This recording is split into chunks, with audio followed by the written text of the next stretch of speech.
இன்னைக்கு எங்கள் வீட்டில் என்ன சாப்பிட தெரியுமா? பார்த்தீங்கன்னா நெய்ச்சோறு பொங்கியிருக்கேனா, அதுக்கப்புறம் இன்றைக்கி ஞாயிற்றுக்கிழமைல பற்றிலாம் அதனால் கொஞ்சோண்டு சிக்கன் எடுத்துகிட்டு வந்தால் பார்த்துக்கிடுங்க. அதை வந்து நல்லா கிரேவி மாதிரி வச்சுருக்கேன். இன்னும் யாருமே சாப்பிட்லையா, வச்சது அப்படியே தான் இருக்குது பார்த்துக்கிடுங்க. நல்லா சூடாக இருக்குது. அதுக்கப்புறம் ஒரு சிக்கன் சாப்பிட மாட்டாள்ல, அவளுக்கு வந்து நல்லா சோயா வந்து நல்லா ஃப்ரை பண்ணி வச்சுருக்கேன். ரெண்டுமே ஃப்ரையாக இருக்குது பற்றியெல்லாம் ஊற்றி சாப்பிட ஏதாவது வேணும்ல. அதனால் என்ன பண்ணிட்டேன் தெரியுமா, நம்ம அந்த தேங்காவும் கொஞ்சோண்டு கடலை இருக்குது, நல்லா வறுத்து அரைச்சி ஊற்றி சூப்பராக ஒரு குழம்பு வச்சுருக்கேன். கொஞ்சோண்டு மசாலா பொடி போட்டு வச்சுருக்கேன். ஊற்றி சாப்பிட்டா அவ்வளோ நல்லாயிருக்கும் பார்த்துக்கிடுங்க நெய்ச்சோத்துக்கு.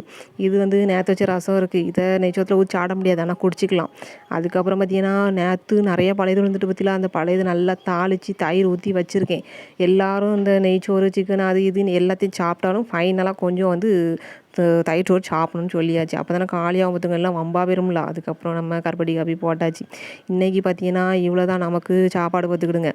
இன்னும் சாப்பிடல, எனக்கு நான் கொல்ல பசியாக இருக்குது. அதனால் என்ன பண்ண போகிறேன், இப்போ சாப்பிட போகிறேன். சரியா, எல்லோரும் சாப்பிடுவாங்கண்ணே.